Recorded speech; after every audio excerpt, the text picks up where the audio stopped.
Hello, friends, and welcome to episode 159 of Discourse in Magic with Norman Beck. Now, if you've never heard of Norman, today is going to blow your mind. This guy is probably the most interesting person in the world, definitely the most interesting magician in the world. He performs every year for Warren Buffett. He performs at the Magic Castle. He can tell a joke on any subject, and he is basically the go-to guy in gamblings, cons, swindles, bets, anything of that nature. He is your guy, and he absolutely blows our mind in this episode. And most excitingly for me, he can tell a joke on any subject. And I test him in the episode, and he, you'll see what happens, but it's pretty crazy.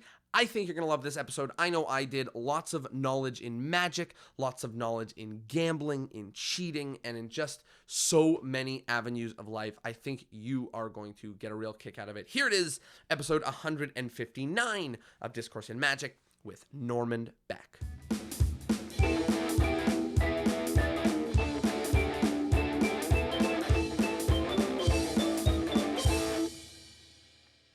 Hello, friends, and welcome to Discourse in Magic. I am here with the one and only Norman Beck. Norman, how are you?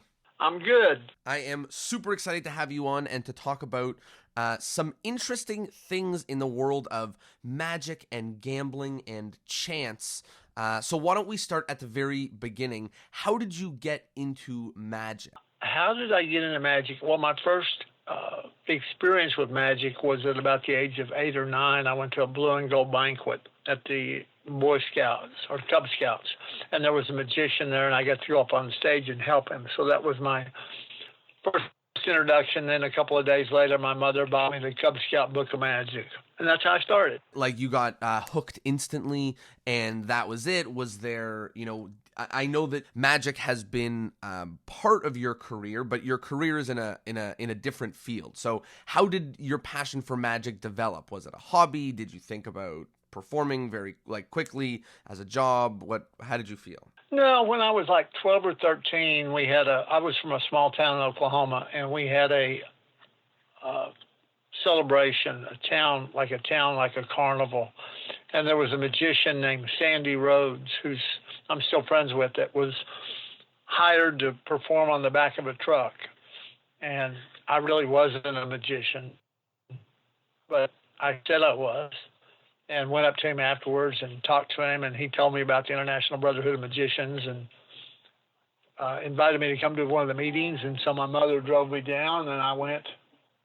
And that's really when I first got introduced to some people that really, that were real magicians, and started buying books and props and whatnot. Did my first paid show at 15. I got $5 at a birthday party, kid's 9-year-old birthday party. That was my first money. Did you keep going down the road of doing shows? You're like 14 or 15, doing shows. Like, what kept happening? Did you keep doing shows? And how did that develop towards your career? I started doing, like I think a lot of magicians, I started doing more birthday parties. I got 35 for my next one, and then I did a 35 for the next one, and then I did a blue and gold banquet, and I got 75.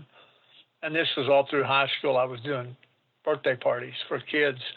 But then I went to college on a football scholarship to Durant in southeastern Oklahoma.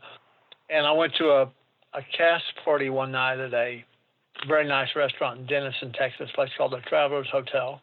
And I did some magic, some close-up magic. And the owner of the restaurant asked me, he said, how much would you charge me to do that at my restaurant? And I was in college, and I was very poor. And I said, I'll do it for $25 an hour, and you feed me a meal every night, and I'll do it. Now, I'd never done restaurant magic. I didn't know how to spell restaurant magic. I didn't know what to say or what to do. But other than that, I was the perfect guy for the job.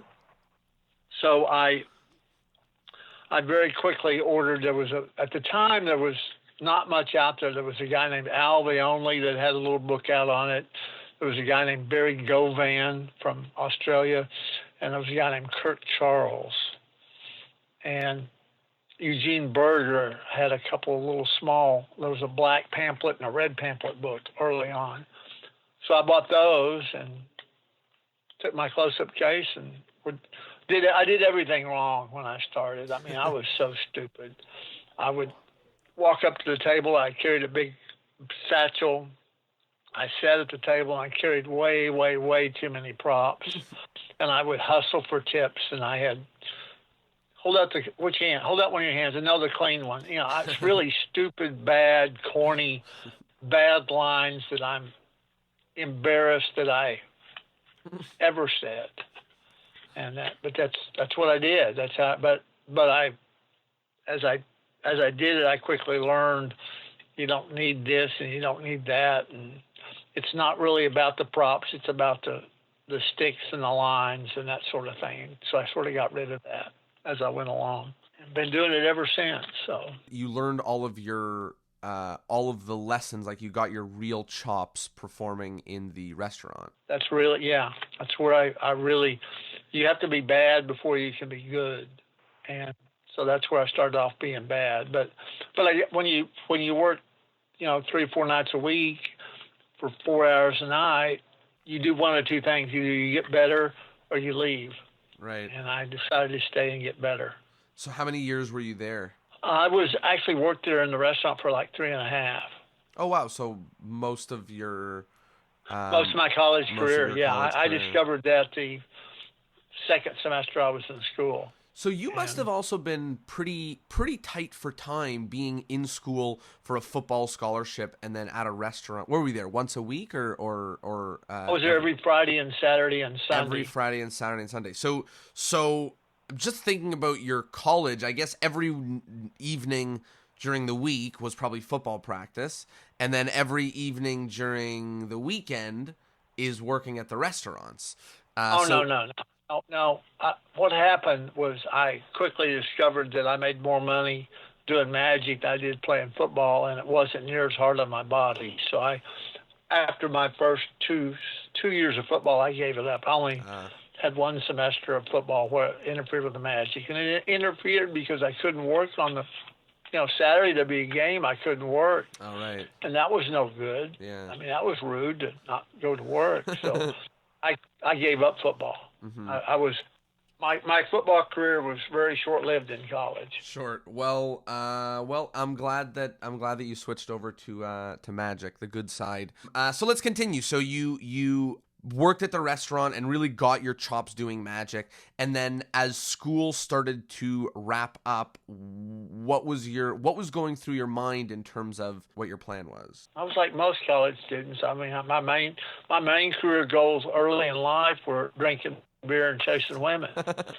And that was kind of how I started. And I mean, I was real good at drinking beer and I was horrible at chasing women.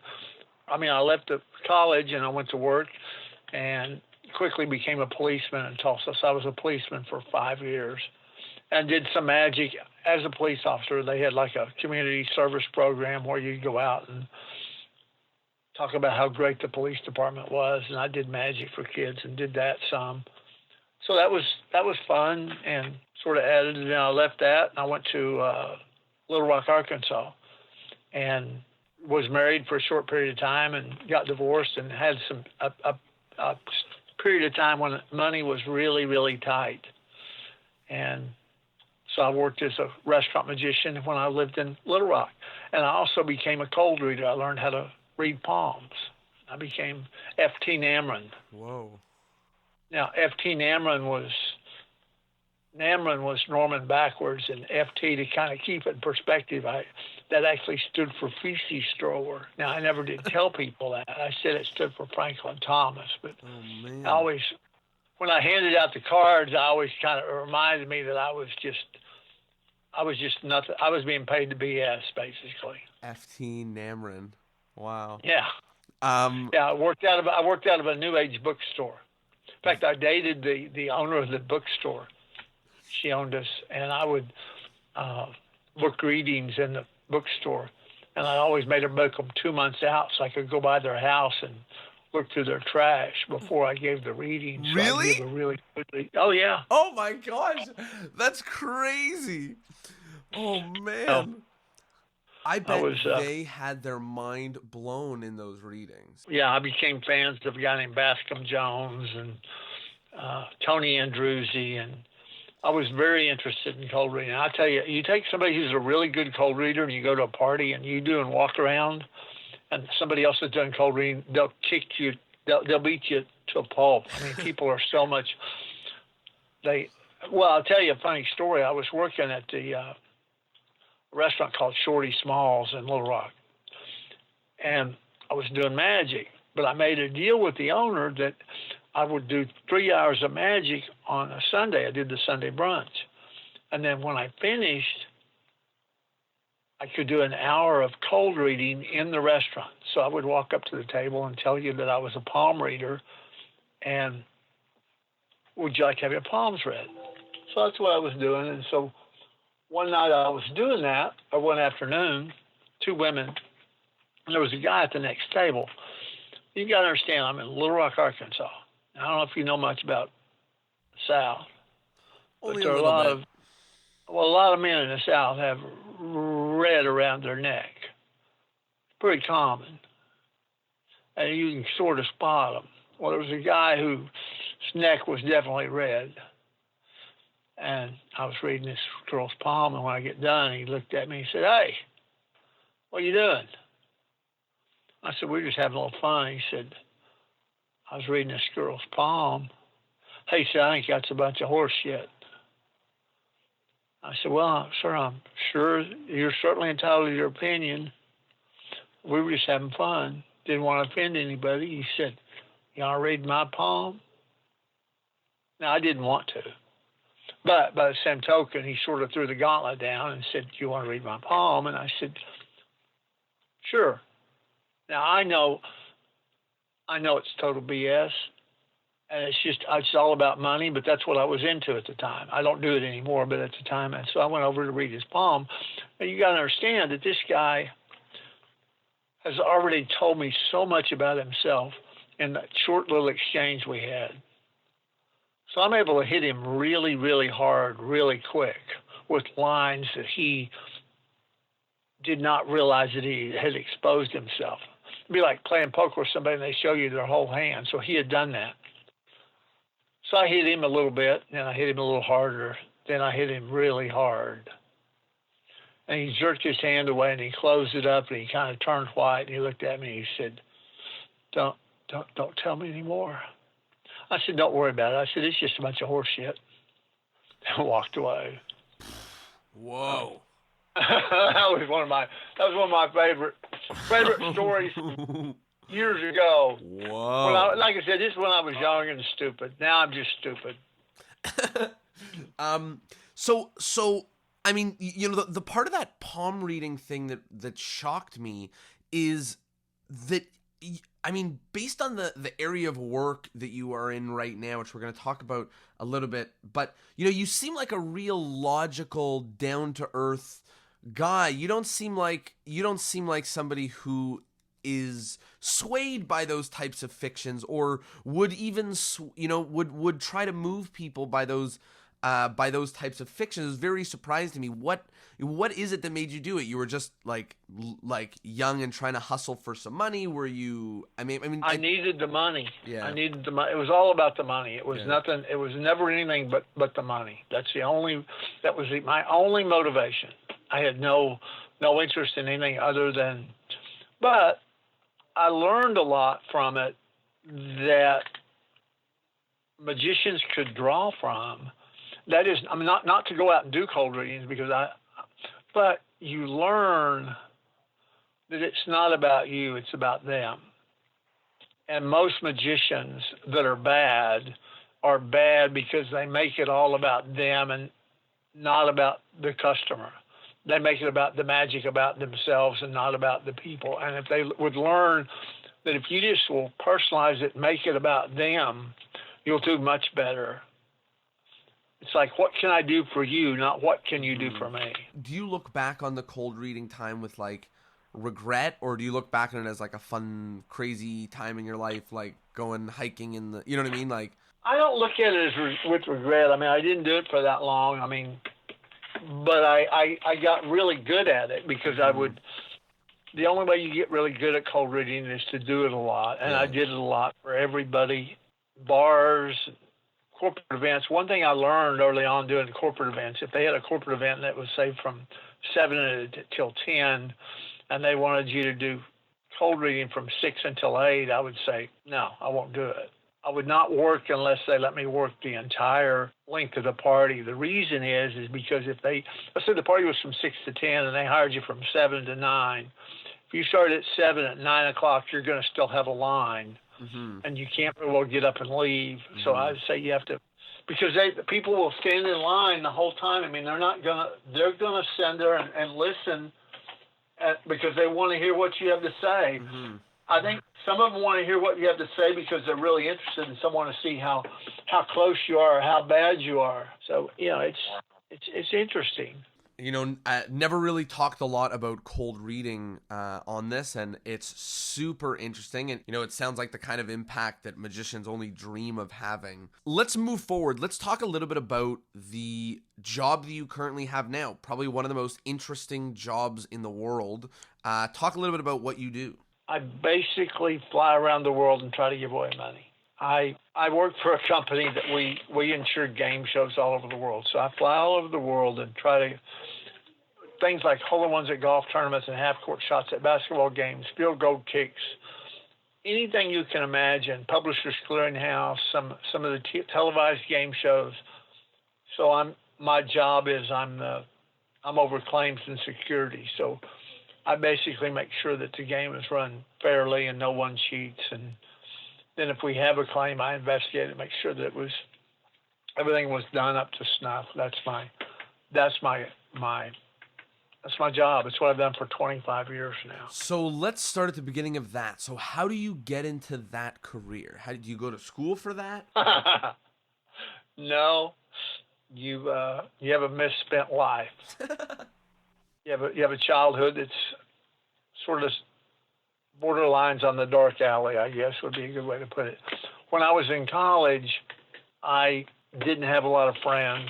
I was homesick. I was away from everybody, and I discovered the game of bridge in the coffee shop, and I started to play bridge and became totally addicted to the game, more so to bridge than I am to magic. I mean, I know more about bridge than I do about magic by a lot. So I got started playing bridge, and I found out who the best bridge player was in the state of Oklahoma. And that wasn't good enough. Then I wanted to find out who the best was in the United States, and then I wanted to find out who the best was in the world. And I found out the best bridge player in the world was a guy named Bob Hammond that happened to live in Dallas, Texas. And so I did what seemed like the smart thing to do. I drove to Dallas to meet him. Now, he didn't know me, but it didn't matter. He was going to know me. And he did. We became friends. And about 30 years ago, he started this company and called me and asked me if I wanted a job, and I thought he was crazy and said no. He called me again a couple of years later, and I still thought he was crazy. I said no, and then called me a third time, and I really hated what I was doing. I was working for State Farm Insurance as an adjuster, and I hated it. And I said, yeah, I'll come talk to you. So I drove down, and he sort of told me what the job would be, and I said, sure. Drove home, gave my notice, and a week later I was in Dallas working.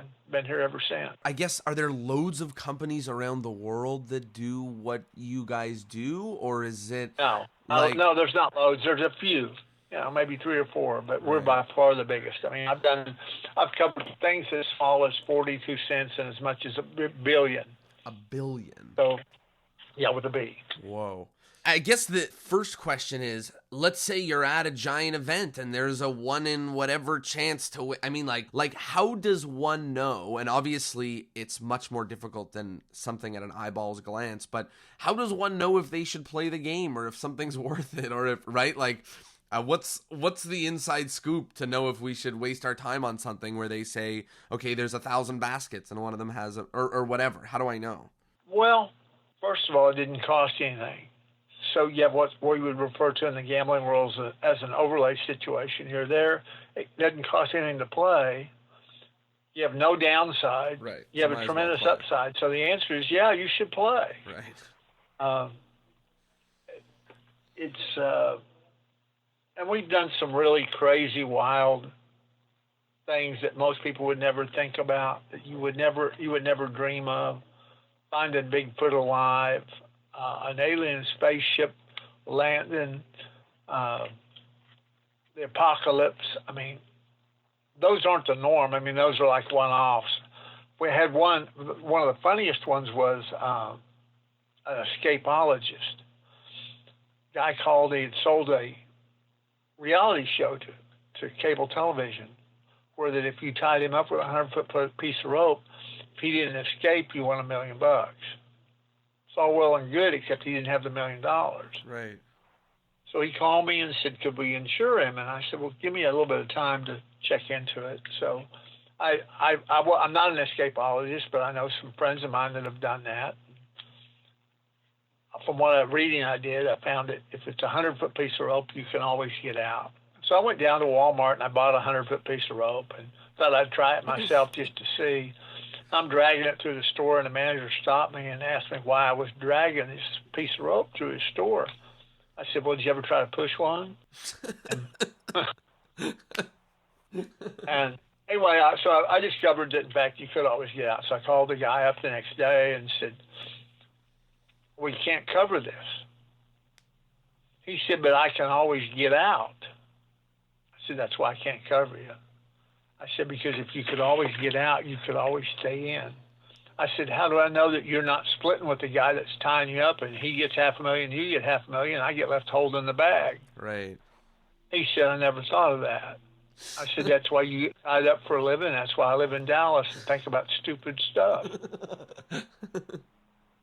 So, You're like, that's why this is my job and that's your job. That's how we know. exactly. That's exactly right. That's why this is my job. And so.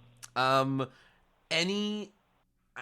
mean, I'm sure there are, but any stories of crazy upsets and really, like, how many times does the person actually winning the jackpot, how many times is it you going, well, that's the game we play, and how many times is it, you saying, like, what did I miss, in a rope situation or whatever? Oh, no. I mean, I look at the job sort of like a doctor, in that I believe in preventative medicine on the front end rather than trying to fix it on the back end. So I make sure that it's safe on the front end, so I don't have to worry about it on the back end. That's the best way I can describe it. I mean, that's a really good way to put it. So, like, you make everything on the up and up before you give it the okay, and then you just kind of crossing your fingers, I guess, or not crossing your fingers, but you did all that you could. Right, and to be honest with you, I don't mind when we have winners, because if we didn't have winners, I wouldn't have a job. Wouldn't be in business, right? Yeah, it wouldn't be a business. So yeah, people have to win from time to time. Wow. I will tell you one funny story. I was in Vegas back in December, and I'd been wanting to buy a bolo tie, a custom bolo tie, that I wanted to have a gambling motif to it. And I was out there and found this booth at a trade show where this guy made really nice custom jewelry. And I said, we talked about it, and he agreed to make me this custom piece of jewelry, and he wanted $1,600. And I told him I needed to think about it, that was a lot of money, but let me have his card. So he gave me his card, and he said, you have a card? And I said, yeah. Well, I handed him my card. I have a card that reads Norman Beck, speaker, gambling expert. And he said, so you're a gambling expert? I said, well, something I know quite a bit about. He said, let's just flip for it. And I've learned over the years that when you want to put money on the line, you need to be very specific in exactly what the bet is before you make the bet. I said, what do you mean? He said, well, let's just flip for it. He said, if you win, I'll knock $400 off, and I'll make it for $1,200. If I win, I'll just charge you the $1,600, but you pay half down now and half whenever it's ready. So I looked at him and I said, that's a bad idea. I said, you don't want to do that. And he said, why? I said, because I can control the flip. You'll never win. Every time I flip, you'll lose. He said, baloney, you can't do that. So I flipped the coin 3 times in a row and called it all 3 times correctly. I said, no, look, I'm telling you I can do it. I'm not just. He said, well, what if I flip? I said, you'll still lose. He said, no, we're in Vegas. I want to do it. I said, look, you understand you're going to get beat. You have no chance to win. I want to flip. I want to gamble. I said, okay. So he flipped and he lost. And he said, I guess I should have listened. I said, well, that's why you make jewelry for a living. That's why I study gambling. It's kind of funny. He was a gentleman about it. I mean, he wasn't upset. He didn't, How did you know that he was going to lose? Like, that's one of the things that I know that we're not going to talk about. It's funny you asked that question. Penn Jillette asked the same one, and there's just some things that don't need to be there's some information that the people, they don't need to have. If they get it, they need to get it the same way I got it, and that was by losing a lot over the years. So. Whoa. But anyway, that was kind of an interesting recent episode. Mm-hmm. It's very interesting. Like, I'm sure you see it more happening face to face where, people want to challenge the gambling expert, right? Well, I don't tell people when I mean, as a general rule, if I met somebody on the street, I'm not going to tell them that. I'm just going to, what do you do for a living? I'm in the insurance business. I'm very much believe in being low key and not talking about what I do. I mean, I also consult on bridge cheating scandals for the bridge organization I belong to and do that sort of thing. And I really don't talk about it that much, especially to strangers. What percentage of what you do is the math side of it, and what percentage of it is the just logic, problem solving, and things like that? Well, we have people in-house. We have 3 mathematicians in the house that know a lot more about math than I do. I mean, I have a cursory knowledge of simple probability, so math is a very small part. Basically, what happens to me is they'll come up with a new game, whatever it is, and they'll say, this is what we want to do. Can you do it? So then I have to think and figure out, how would I cheat this game? What could I do to win? And then if I figure out how to solve that where they couldn't cheat, then we go ahead and do it. If I can't make it safe, then we'll pass on it. That's crazy. Does it feel like there's big risk in your hands? It feel like, if you mentioned like treating what you do like the work of a doctor, but it's also, I don't know, I can't help but feel like there's so much risk in your hands by being the person that puts the stamp and says, let's go through it this one, right? You can't do it that way. You take any business you want, it doesn't matter what it is. I don't look at money the same way you do. I have no emotional attachment to it. If I risk $1 million and I lose $1 million, I don't think about it like $1 million, like what it could have bought. It's simply the tool that I use to make a living. And hopefully I take in more money than I pay out. But when I pay it out, I don't look at it like a loss. I don't look at it. Yeah, no, right. I do not. Right. Because in fact, if I'm at an event and we lose a big amount of money, you can't tell if I was on the right side of it or the wrong side. I display no emotion whatsoever. Right. It's funny, about 3 years ago, I got a phone call where some people wanted me to come and talk to them about what I did for a living. And I said, there are people in Houston that you can get their work a lot cheaper. They said, no, we want you. And I said, I'm in Dallas. He said, yeah, but we want you. And I said, well, what do you want me to do? And they said, we want you to come and talk about what you do. Maybe do a little bit of magic, but we want to know what you do. And I said, what's the event? And they told me it was going to be like 100 people. It was a law firm and their best clients. And I said, well, you going to have a room rented at this restaurant? And they said, no, we have bought out the entire restaurant. I said, which restaurant is it? And they told me, and average check is about $100 at this particular restaurant. Mm-hmm. And they bought out the entire restaurant for the night. I said, how did you find my name? They said, well, your name was listed in the shareholders letter that Warren Buffett puts out every year for Berkshire Hathaway. I've worked for them, done magic for them every year for about 13 years. So every time they said this, the price kept going up in my mind about what to charge. Right. But I really didn't want to do it. I didn't want to do it. And so finally I quoted them a price that I thought was higher than they would ever dream of paying. Mm-hmm. I thought, they won't pay this.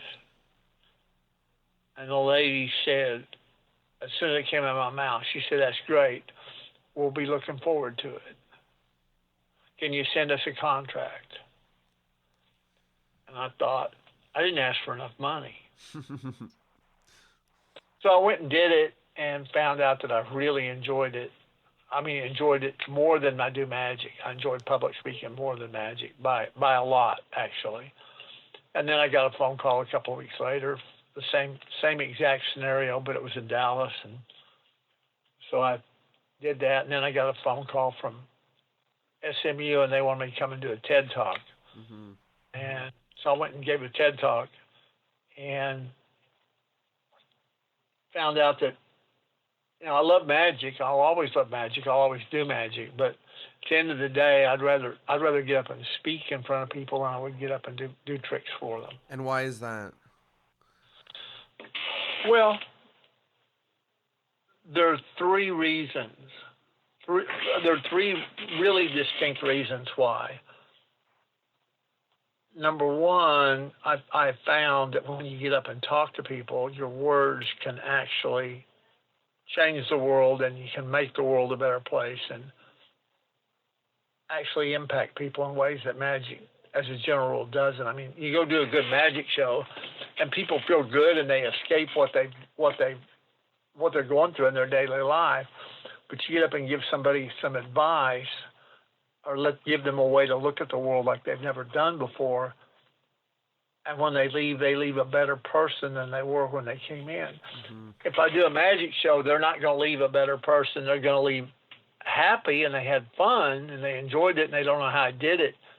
But if you come and hear me speak when you get done, you leave with information that you can actually use that will matter and could possibly save your life. Mm-hmm.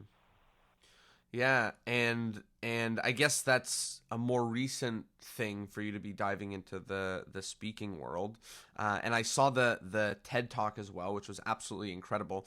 And in it, you talked about measuring risk for a particular situation that was very serious. So can you talk a little bit about what that situation was and how you handled it? About 6 years ago, maybe 6.5 years ago, I become deaf in my right ear. And my better half, we would lay in bed, and she's on my right side, and she'd say something. I'd say, what? She'd repeat it. And I'd say, what'd you say? And she got tired. She started pestering me, harassing me, nagging at me to go get my hearing checked. I didn't want to go do that. It wasn't a big deal to me. I didn't care. But she came in one day and gave me a business card and said, you've got to go get your hearing checked. Well, I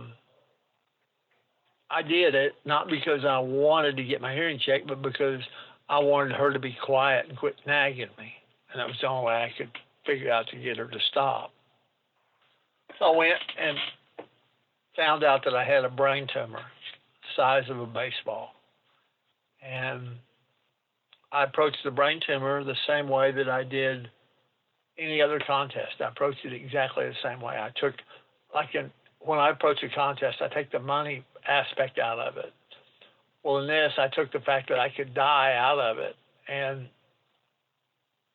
approached it from a very systemic, logical gambler's attitude about how to deal with this, and did things that The average person you would never ever think to do. And so and I tell this story whenever I'm giving a speech, so that when people leave, they have a really good idea about how they can do certain things that will cause the choices they make to be better choices than if they didn't listen to what I had to say. Now, they still may make a bad choice and they still may lose, but the chances that they'll do better if they do what I say is pretty much guaranteed. So in a simple form, if you and I were to go eat dinner in Toronto, if I came up to Toronto and says, let's go eat, and we just walk down the street and we see a sign that says eat here, and we go in and eat, we may or may not get a good meal. I mean, we're gambling. We're totally gambling. We have no idea. You and I have never been there. There's no way that you or I can know before we walk in if it's good or bad. And that's what I would call gambling, because it's 50-50. It'll be good or it'll be bad. If we wanted to bet, which I think there are three basically forms of the ways you can gamble. You can gamble, you can bet, or you can wager. To me, if we want to bet, I said, well, let's go eat. And you said, well, let me get on my phone and check the Yelp reviews and see what's close. And you read some Yelp reviews, and they say it's really good, and we go there. Then our chances are better that it'll be a good meal. If, on the other hand, you say, let's go eat, and I say, okay, let me call the critic I know, the restaurant critic for the Toronto paper, and I call them, and they say, oh, Norman, what kind of food do you want? You're at such and such location. Well, you want to go here.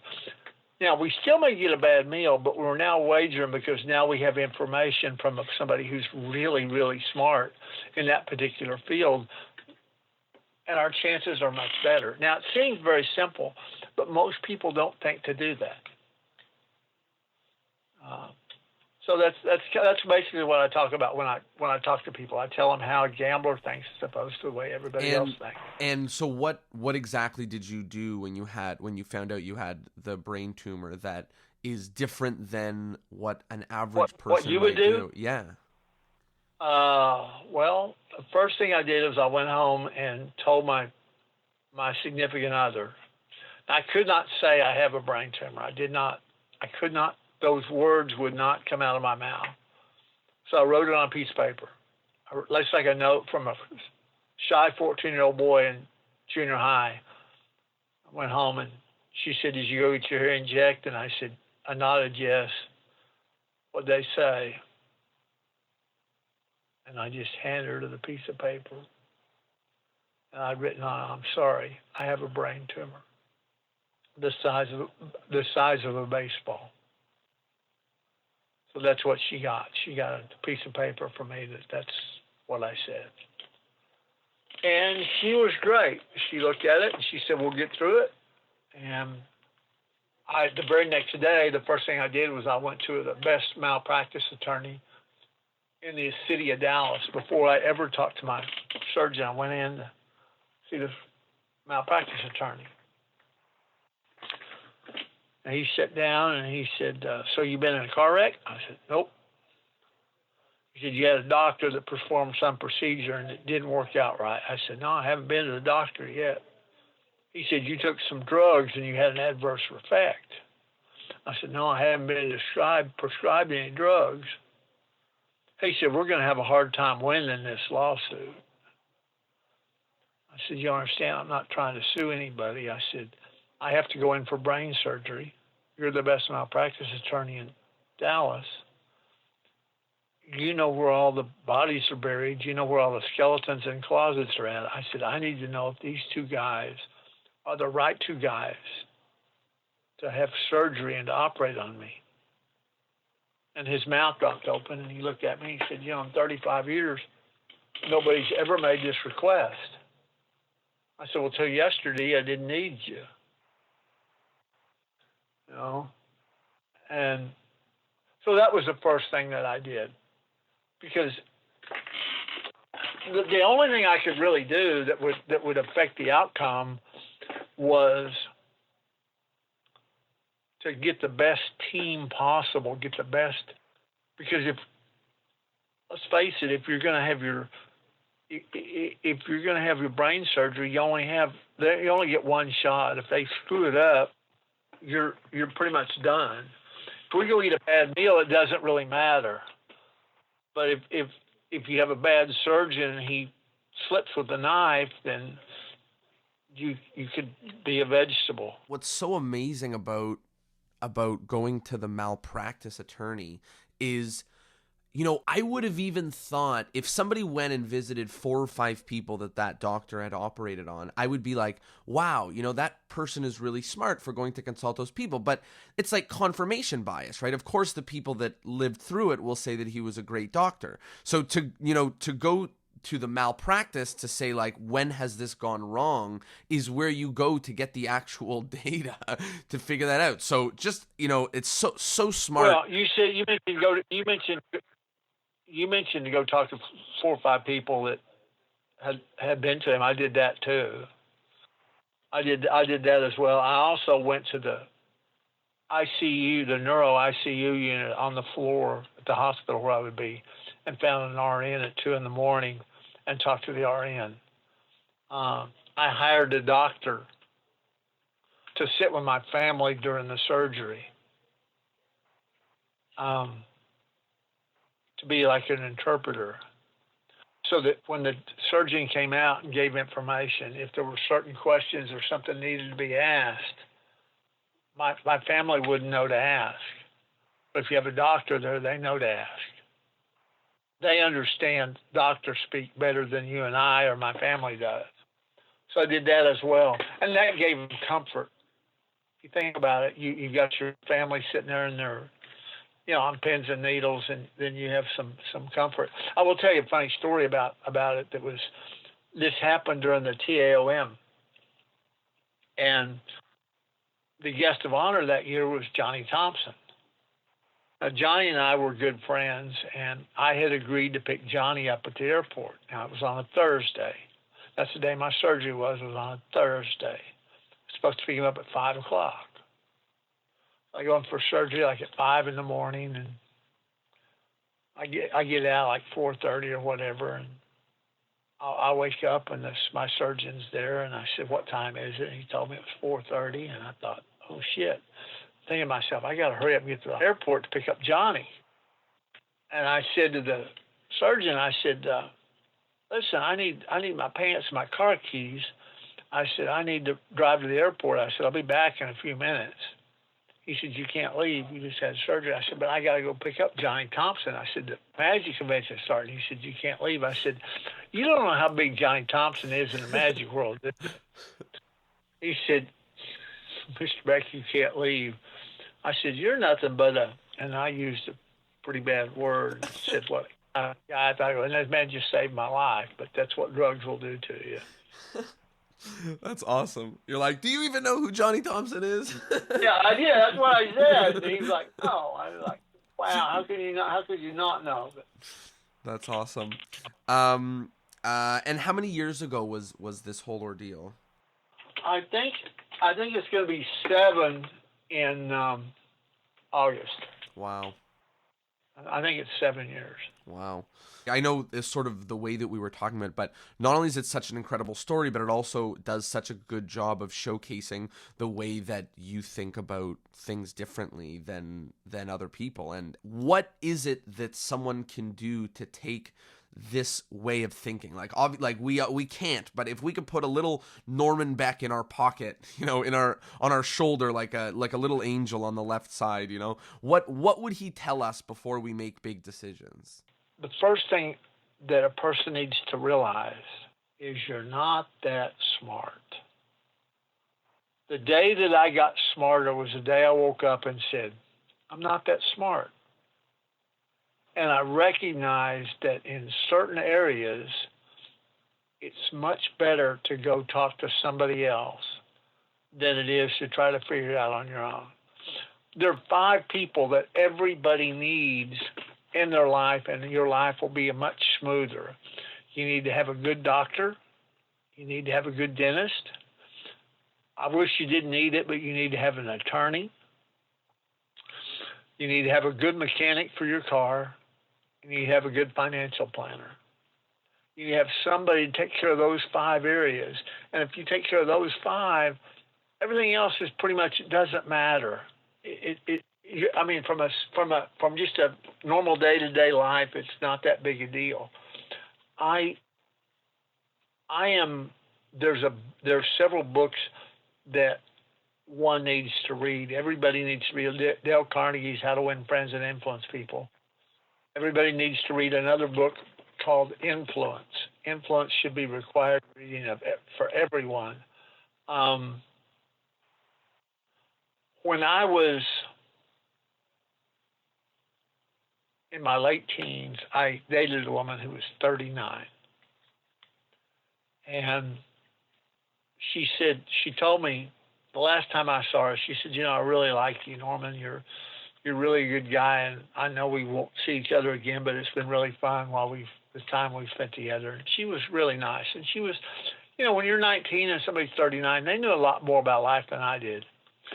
She said, Norman, I'm going to tell you how you can date any woman you want for the rest of your life. I can tell you how to go out with any woman you want forever.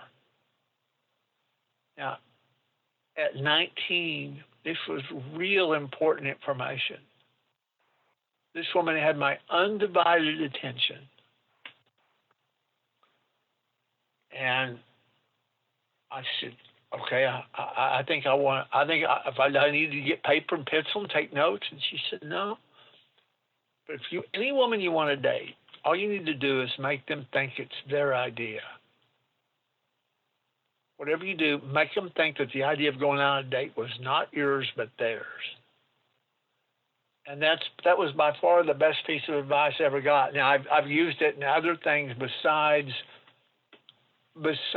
dating. A simple example. Say you did a magic show. And after the show, you said, so Norman, what'd you think? And I said, it was really good except for that one thing. There was one thing you did I didn't like at all. But the rest of it was great. And I shut up. You cannot walk away from that. You can't do it. Because you have to ask the question, well, what did I do you didn't like? Now, you're asking that question for one or two reasons. Reason number one is you want to prove that I was wrong and I'm an idiot and you're smarter than me. Or you want to ask the question because you respect my opinion, you want to know what you were doing that could have been better. So I'm going to give you criticism, but it's not my idea, it was yours. As opposed to me saying after the show, here's what I didn't thing like. you did. Yeah, the thing you did with the mismade flag and the brazier trick, I really didn't like. That's Bill Malone's trick. You should leave that alone. So that's to me is a and I have a lot in the gambling world, which I'm not a poker player, but I'm a big time bridge player. I play bridge at a very, very high level. And at the highest level, one thing that you're able to do that puts you at a level higher than most is you're able to move people around. In other words, I can make you do things with your cards that you may not want to do, but I'm sort of manipulating you and you don't even realize it. So in the real world, sometimes you do the same thing. There are ways that I can manipulate people, not in a bad way or an adverse way, but in a way that's advantageous to me, and they don't even realize I moved them. They have no idea. I'll give you a prime example. Travel on the road, and I get to a hotel, Marriott. It's 12 o'clock in the afternoon. Check-in's at 3. Walk up to check in. Mr. Beck, I'm sorry, we don't have any rooms available. The room check-in time's not till 3. I can't help you. Now,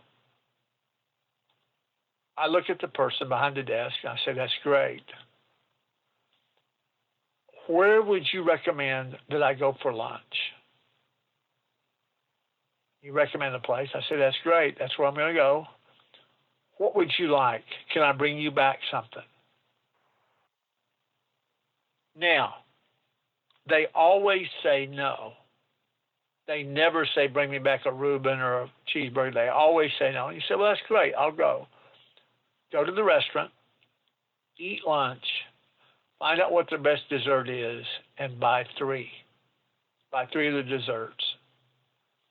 Come back to the Marriott, get the same desk clerk, and say, hey, the restaurant you said was great. It was really, really good. And their dessert, their cheesecake is out of this world. It was so good. I brought you back 3 pieces for you to share with your coworkers. This is for you guys. I'm going to be sitting over on the couch. If you get a room that opens up before 3, if you could let me know, that'd be great. If you don't, it's no problem. Now, you moved the guy. You moved him, and he doesn't even realize. Look at the difference between saying that and saying, listen, I need a room now because I've got some business that I need to take care of, and I need to be up in a room ASAP. The fact that you don't have a room is that's just stupid. You just can't be doing that. Well, if you say that, you've lost it. But the other way, it's so much subtler, and the fact that you were very nice and polite, very understanding. I always ask, how long have you been working at the hotel? Can I bring you back some lunch? And they say no. But then you bring back the dessert, unexpected, and it's a gift. It costs you, what, maybe $15. Well, so what? That's something a little. I mean, I've got hundreds of things like that, but that's the kind of approach. And although that's not directly out of it, just to put a little connection, that's the kind of thing that you'll find in that influence book. Is it Robert Cialdini? Is that right? Robert Cialdini? Yeah. Right. There's a lot of amazing stuff just like that in that book. So if anybody listening to this hasn't read it, you definitely have to read it, particularly if you like, the kind of advice that was in that story. I kind of feel like I want a little Norman Beck on my shoulder, helping me handle scenarios across the board. We've been talking about gambling a little bit, and just because I've got a gambling expert, if you walk into a casino, is there a good bet? Is there a good, you know what I mean? Like, I've heard people say something as far as the best bet is to put all your money on red once, but other people to say, like, poker works because it's not a game of chance, but anything else doesn't. So what's the advice from a gambling expert about, is there a right way to gamble in a casino? Yes. Don't. Don't. Simple. Do not do it. Let's take the game of craps. Mm-hmm. You can't win. The odds are in the house's favor. Let's take roulette. You can't win. The odds are in their favor. Now, slot machines can't win. Now, you might win in the short haul. If you're a blackjack player and you learn how to count, now you can maybe win. Maybe you have a little bit of an edge. But I don't ever gamble in the casino. I never. I don't do it. Because I know that it's about now. What's funny is that the worst bet in Vegas, if you went to Vegas, you're not going to find it in a casino. You're going to get taken percentage-wise worse at the rental car counter than you will inside the casino by a lot. Really? Oh yeah. So let's say you go to rent a car. And you go through all the stuff, and they say, fine, and you want the full coverage. And if you don't know any better, you say, yeah, and you check the box, and they say full coverage, and they do it up, and you find out later that you paid $30 per day for insurance for the car. So to figure out how bad a bet that was, because in effect, when you buy your insurance premiums, you're betting, you're gambling. Right. So let's take it $30 a day. Let's just make it simple. $30 a day at 10 days, that's $300. That's $900 a month for insurance. More than most people pay for a year. Mm-hmm. So it's the worst bet out there. Mm-hmm. But they frame it in such a way that you don't realize, unless you think about it, right. what a bad bet it is. So and a simple way to think about it is that, well, how many years have you? Well, I'll ask you this question: how old are you? 24. 24. So you've been driving for 8 years. Yeah. Okay, so in 8 years, how many wrecks have you had? 1. So 1 wreck in 8 years. So multiply $30 a day times 365 times 8. See how much you would have paid compared to how much that wreck cost, and you'll see how bad a bet it was. Mm-hmm. So that's a prime example of that sort of thing. So I work really, really hard at looking at every place I spend money and try not to ever leak and make sure that I do make the bet. Right. These bets don't just happen, inside the walls of a Vegas casino. These bets happen on check boxes at the bottom of forms and on, everything, right? Well, and I eat out a lot. I'm big on having great service. Mm-hmm. So I have ways to move waiters that I'm always going to get the best service from the worst waiter. Always. Any tips? Oh yeah. Yeah, I always tip. No, I mean, what's your tip for us? No, I know what you meant. That was all fun. I always.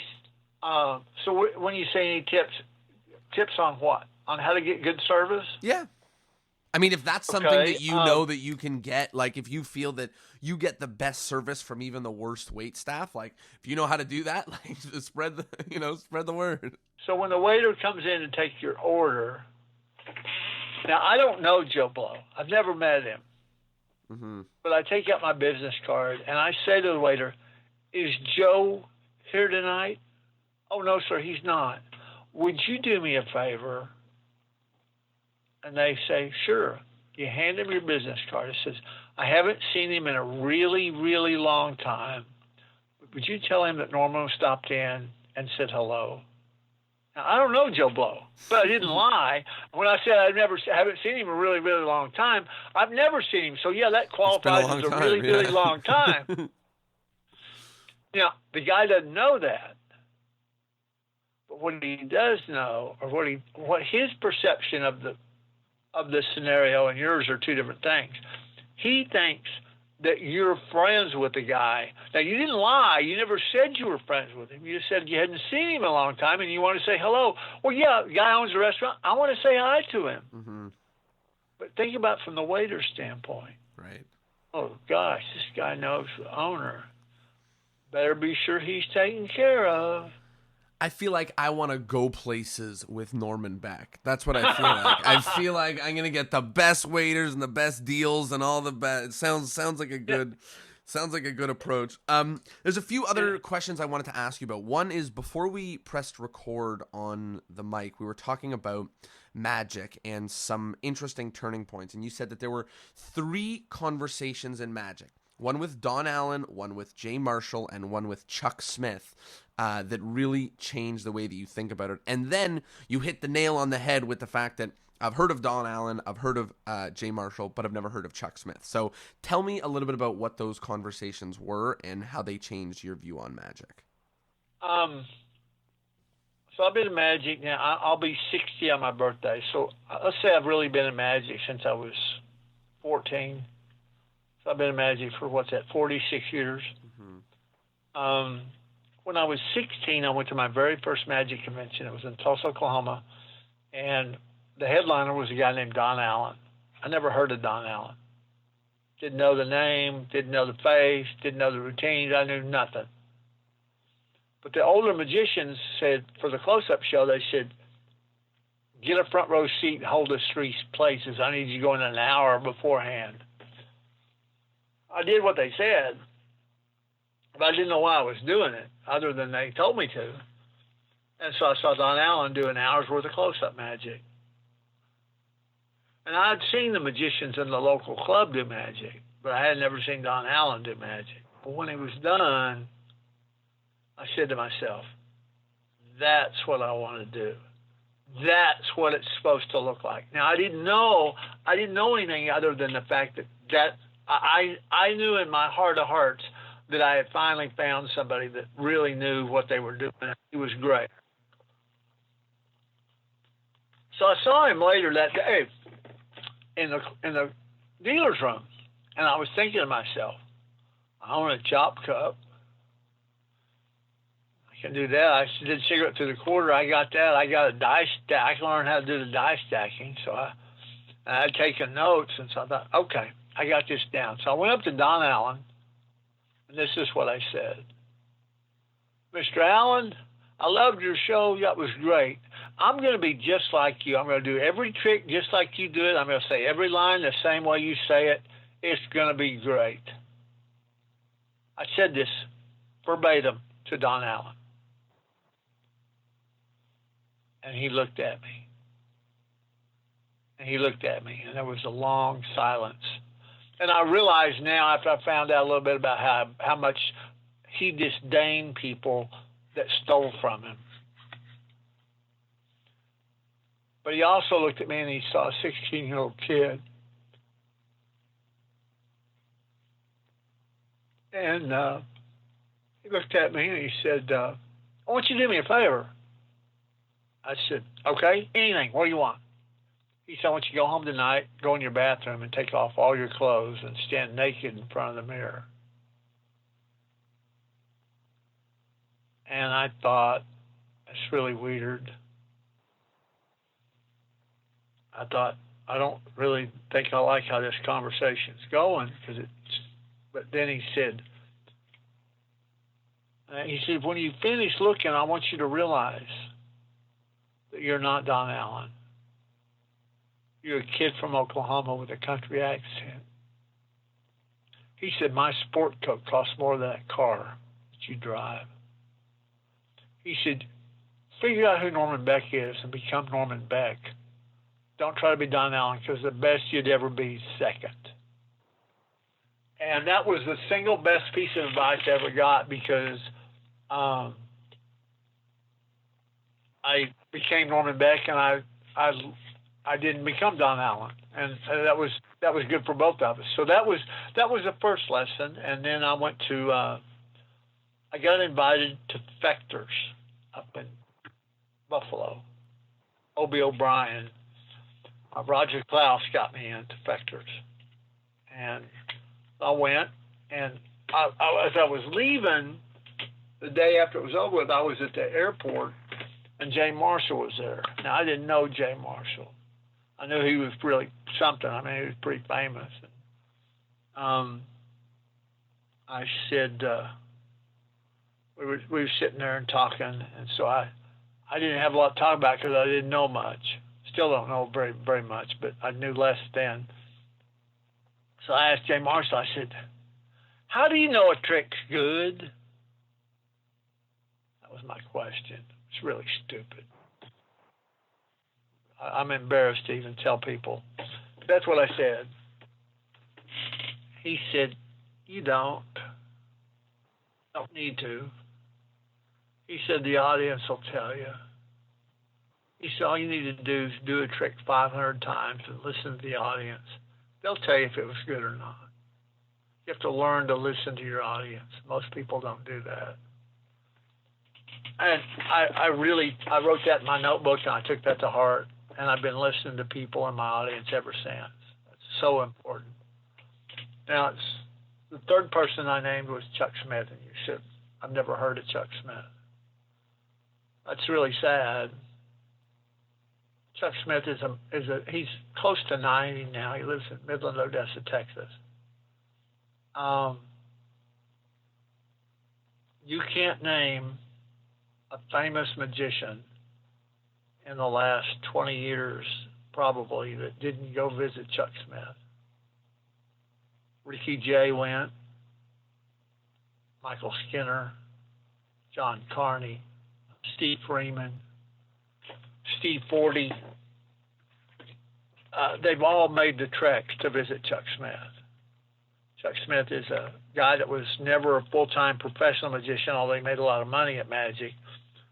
Smartest man in magic that I've ever met.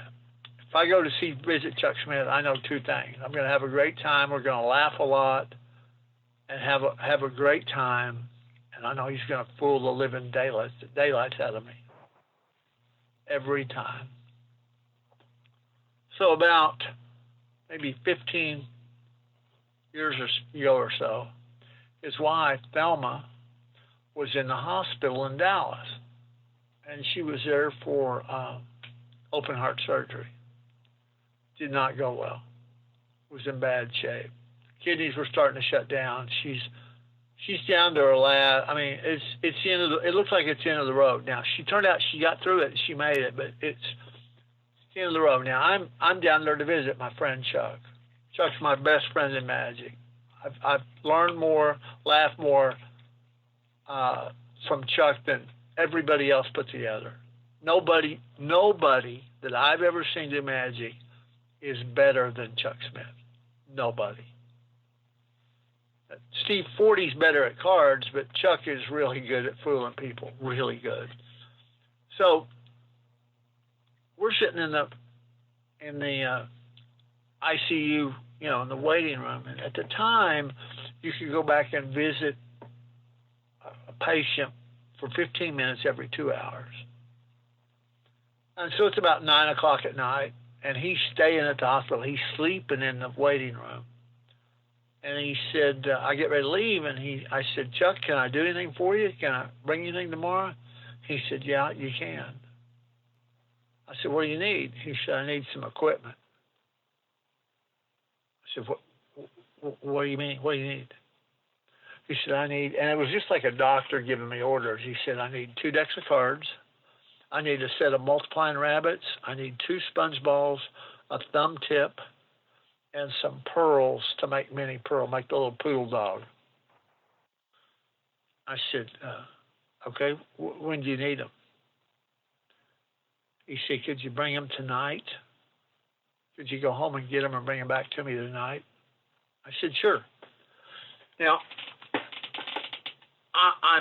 I'm leaving. I agreed to do it, but I'm thinking to myself, not the time nor the place. Chuck, you're my friend.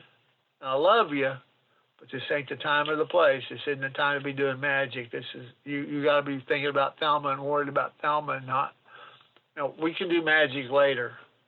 But I went and got it, took him a brown paper sack. I came back and I gave them to him, and he said, thank you, and I left. Go back the next day to visit him, and I walked in, and he's smiling. I mean, he's got this shit-eating grin on his face. He's grinning from ear to ear. And I didn't understand. He looked at me and said, got her done. I said, you got what done? He said, oh, that rule that they got, that silly rule about you could only go in and visit somebody every 15 minutes. He said that they've got he said, I got that rule waived. I can go visit Thelma anytime I want to now. I said, how did you do that? He held up the little pearls. He said, many pearls and a few little tricks, and it worked like a charm. And the lesson I learned was that I never realized was that magic, people look at magic a lot of different ways, but what magic really is, and it is for me, it's a key. It's not a form of entertainment. It's not a way to make money. It's a key. Magic is a key that will unlock doors that don't have locks. You can do things with magic you can't do any other way. And if you use magic as just as the key rather than as your main focus, it gets you in the door so many ways, all the time. So that was the best lesson that Chuck ever gave me. He's given me thousands, but that's the best. Wow. And you forget what what amazing tool we have in our hands, to open doors and, give gifts and give fun and share and just share so many parts of ourselves. I loved those stories. I love those 3 conversations. And I think they all have incredible things for the magicians listening. And the last thing I wanted to ask, which we kind of spoke about a little bit, but we spoke about, is there any bet in the casino? Is there a gamble to go with in the casino? And you said no. But what's interesting is, outside of the casino, you are a gambling man, right? You deal with gambling. You know what I mean? You insure odds all the time, and you are a gambler still. So what can somebody tell themselves to know when a bet is worth it? Is it just the odds? Is it in your favor? Is there something, even now that we know to take no bet inside a casino, what bets, what gambles, and what wagers do we take outside of a casino? Well, you gamble.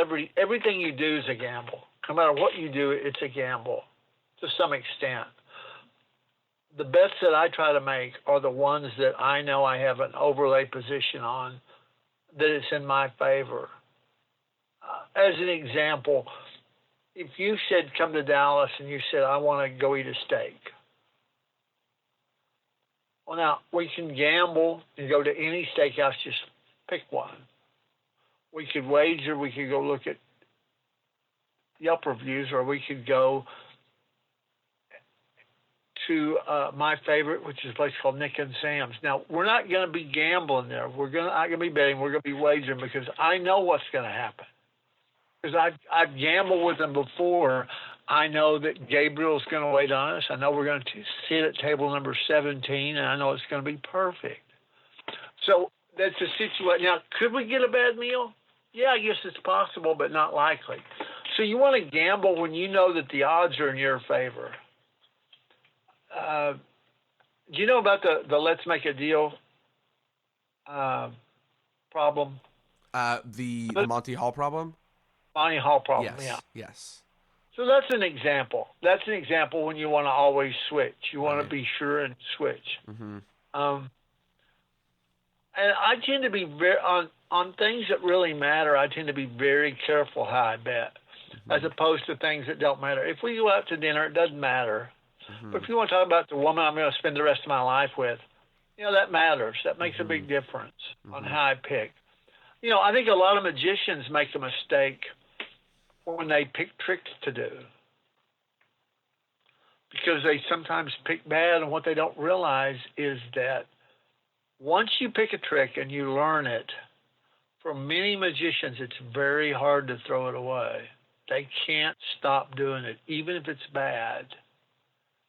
And you need to be very, very careful. I mean, I'm very, very careful about learning a new trick.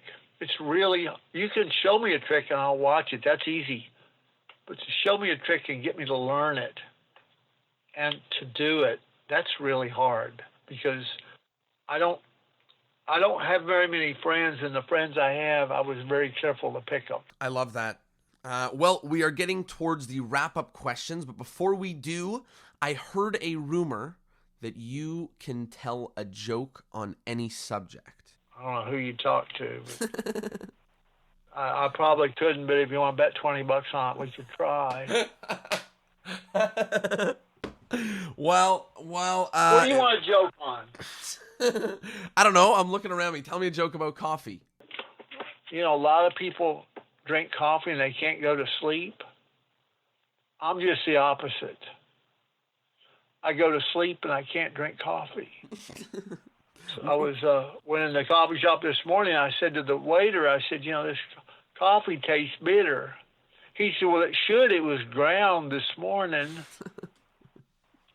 So that coffee's pretty simple. You can try something a little more difficult than that. Okay. What about a pencil? So this doctor's walking down the hall of the hospital. He's got a rectal thermometer behind his ear. Nurse said, "Doctor, what are you doing with that rectal thermometer behind your ear?" And she said, "Oh my God." He said, "Some patient's got my pencil." And do you have a joke about a microphone? do I have a joke about a microphone? In what context? I don't know. Anything. There's the topic. So his pilot is in the cockpit of the plane, and his microphone gets stuck, and he says to the co-pilot, he says, I'm going to go get me a cup of coffee, and then he said, I think I'll bring that stewardess up here to the cockpit with me and see if she wants to fool around. And the microphone was stuck, and the stewardess goes running from the back of the plane towards the front. And the little old lady stops her and says, slow down, sweetheart. He said he's got to get a cup of coffee first. Well, I think I owe you $20 because that was the craziest thing I've ever seen. Yeah, I mean, it's kind of weird, but I may not remember your name, but if you tell me a joke, and that, believe it or not, it's a very, are they all good? No. Are some of them corny? Yes. But by the same token, it's something that I can do on command on virtually, I mean, I don't get stumped very often. I mean, I got stumped with ceiling fan once. I got stumped with mashed potatoes once. For the most part, it doesn't happen. So it's like, it reminds me of what you said about magic being a key. The same way jokes, like it's a it's a skill, it's a talent, it's another way to connect with people and to share, and it's really incredible. And they were pretty funny too. We are nearing the end of the episode where there's a few wrap-up questions that we ask every guest. So the first of them is, what is one thing in the current world of magic that you like that's going on, and one thing in the current world of magic that you don't like? Something currently going on in the world of magic that I like. I like the fact that Quantum Reeves just released a new book on theory of magic, on how he looks at the world and what he does. So I like that very much. What I don't like, and I find distressful, I do product reviews for MUM. And I do not like the fact, and I understand it, but you have these magic companies that have to put out product because they have to sell stuff. And magicians buy it, and it reminds me of the snake oil salesman from the 1800s. Hey, come try this elixir, it'll fix everything. Well, in magic, they have the same thing. You have people that are selling product that they think will fix anything. If you buy this, you're going to be the new all, know all, do all, be the greatest of all time, when it's not true. And along with that, it really irritates me when I see a lot of really young magicians that don't have the flight time. And they'll do tricks. They'll explain tricks. They'll sell tricks that aren't any good. And I can generally tell,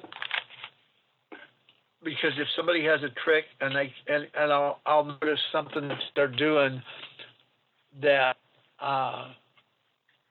it's just crazy. Like, I just reviewed a book. I won't tell you the name of the book or who the performer is, but it was awful, horrible, sucked. In fact, it was worse than horrible. Horrible would be nice. The whole book? The whole book. Wow. One of the tricks in it, for not a very good effect, you had to do 7 Pharaoh shuffles. Perfect. No working professional is ever going to do that trick. Yeah. And the guy purported himself to be a gambling expert. He's never played at a poker table in his life. I seriously doubt that he's ever played before. And the problem is, if you do a gambling routine or a bridge routine for a bunch of bridge players, if you don't play bridge, they know it. Yeah. Even if you think you know the lines, if you think you know the jargon, the lingo, you don't. You think you do, but you don't. You can spot a fake. Oh, in a heartbeat. In fact, there was a magician. This is a funny story. There was a magician that was at a trade show in Las Vegas for casinos. Now, I was at the trade show myself, but I'm there in the casino capacity, not in a gambling or not in a magic capacity. So I'm watching this guy do magic for these people. Now, I know when he's doing it that he's using Aronson stack. And when the last trick was done, I know that the 2 of clubs and the 9 of diamonds are inside the card box. He doesn't know me. This is a tremendous advantage because I know the order of every card and I know that the deck is 2. So I say to the guy, now don't say to the guy, I got a card trick I want to show you, because that gives it away. I say to the guy, I know a really clever card stunt. It's not a magic trick. It's not anywhere near as good as what you do, but it's a stunt. Could I show you? And the guy goes, yeah. I said, well, just hold the cards up and riffle them in front of my eyes so I can see them kind of like a movie camera. And he riffles, and I shake my head. I said, no. I said, I didn't get it. Do it one more time. He riffles it again. And I said, I'm sorry. I said, I can't do it. I said, you're light. He said, what do you mean I'm light? I said, well, your deck's only got 50 cards. I said, you're missing the 2 of clubs and the 9 of diamonds. I can't show you the stunt. Well, his mouth dropped open. I said, thank you. Have a nice day. And I walked away.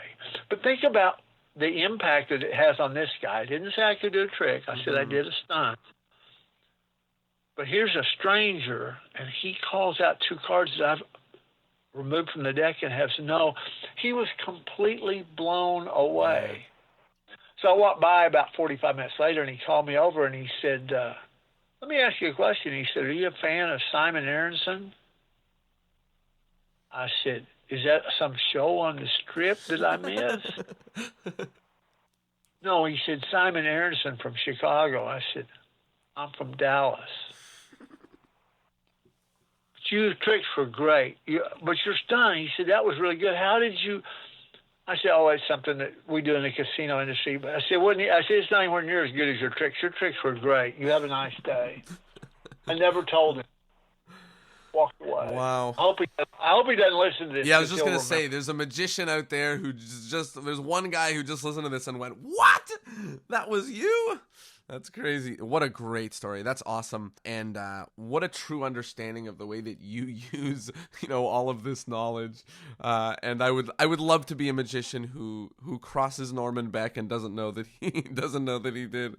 One of the last questions in this is the endless chain. So in order to keep this podcast going on for eternity, we have each guest recommend another guest that they think should absolutely be on this podcast, with the caveat being that you have to be able to put us in contact. So is there someone, 1 or 2 people, who you think we absolutely should have on this podcast and that you can make a connection with? I don't get out that much. I don't know who you've had. Have you had Howard Hamburg? We have not. I would suggest Howard Hamburger would be a great one. Fantastic. What else? Is there anything else you want to know? Yes, there is one last question. Actually, 2. There's one I snuck in the end. But one last question is the favorite part. So this is from each of us.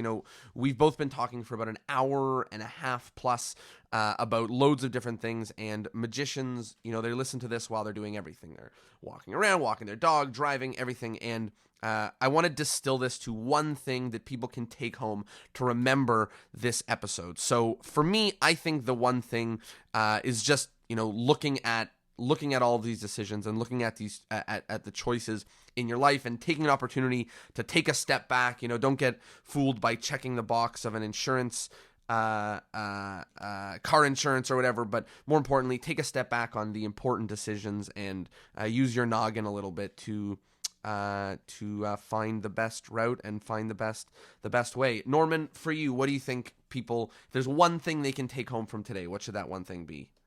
2 things. I'm going to give you 2. Sure. That is, if you really want to learn how to be a good magician, you need to have a mentor. Much more important than any book, any DVD, any podcast, any magic convention. You need a mentor. By far, the single most important piece of advice I could give you is have a mentor. The other thing is,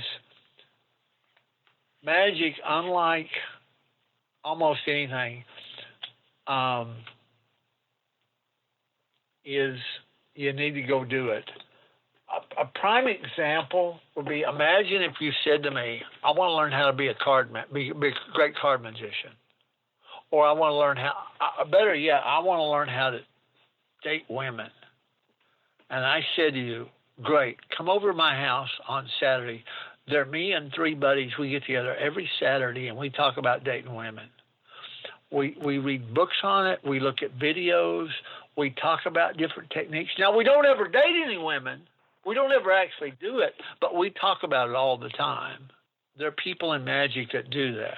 They get together every Saturday and they talk about magic, but they don't go out and do it. They do it for each other. They do it for each other, and then they publish videos and books and stuff about it, and we buy them because we think they're really good when they're not.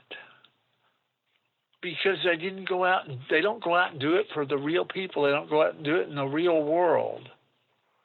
The magic has lots of different rooms. There's room for everybody.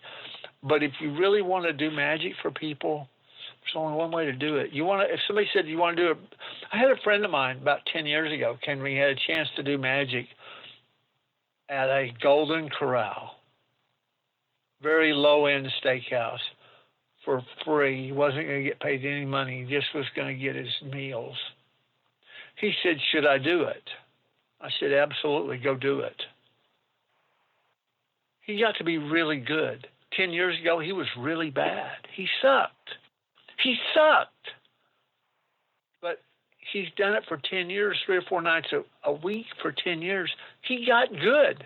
It's the only way you get good at magic is doing it. It's like being a good dancer. You don't get to become a good dancer by reading books or watching videos. You got to go do it. And you got to do it a lot. When I wanted to become a public speaker, I went out and spoke to people for no money. I went and did it at Kiwanis clubs, Rotary clubs, just like I did when I started in magic, because that's the only way you get to be good is to go do it and do it a lot. There's last 2 little things. So the first is, I know we spoke about them briefly, but what is the craziest payout story that you have? The craziest payout story? That's a very good question, and it's, okay, I'll tell you my craziest one ever. For me, this was in Las Vegas at an event where the guy who was selected was from Alabama. And he got selected because he had a lottery ticket where he didn't win. But he got drawn and got to go back and play. And so the MC's up, and he's about to spin a wheel for $1 million. So he's going to have a chance to win $1 million. And he's on a show that's like it's a game show, and you have a host. And he asked the guy, so where did you get your ticket? He said, I don't remember. And the MC said, wait a minute, you don't remember where you bought your ticket? He said, I can't believe that. How many of you out there know where you got your tickets? And everybody cheered and laughed. And he said, everybody knows where they got their ticket. He said, I can't believe you don't. He said, you want to know where I got it? The guy said, yeah, where'd you get it? He said, out of the dumpster. I'm a professional dumpster diver. Now, if you tell me you're a professional dumpster diver, I can ask some very intelligent questions that will be fine. I could say, how did you get in the line of work? What's the best thing you've ever found in the dumpster? What's the most money you've ever met in a year? But I'm thinking to myself, to this, when the MC's talking to him, I'm thinking, you really need to move on. I'm thinking to myself that this is not good. But he didn't move on. He asked this question. He said, what's the worst thing you ever found in a dumpster? That was his question. And the guy said, well, the worst thing, he said, that would either be one of 2 things. He said it would either be cricket manure or used baby diapers.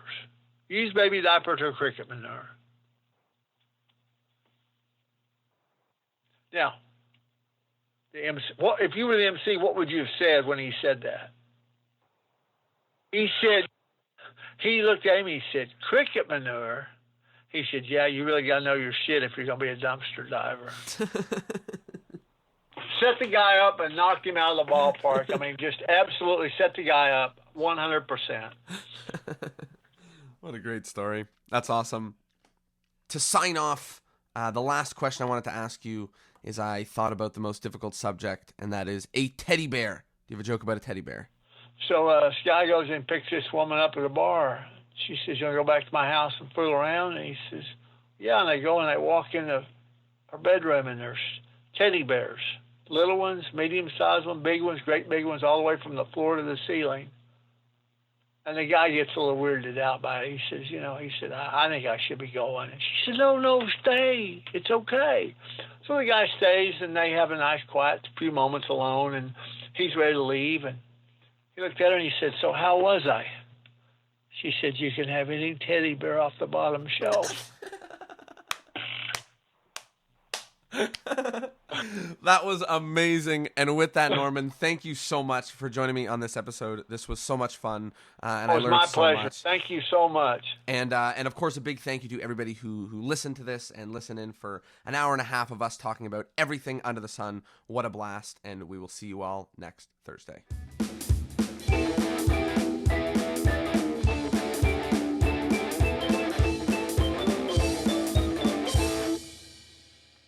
Well, there you go. I hope that you liked the episode, and I hope that you learned something. Do yourself a favor. Take a moment and tell somebody about the podcast. Actually, that'd be doing me a favor, but screw it. Do me a favor. Take a moment, tell somebody about the podcast. Tell them about this episode. Tell them about what you learned, and blow their mind too. And I hope you liked it, and I'll see you Thursday. Peace.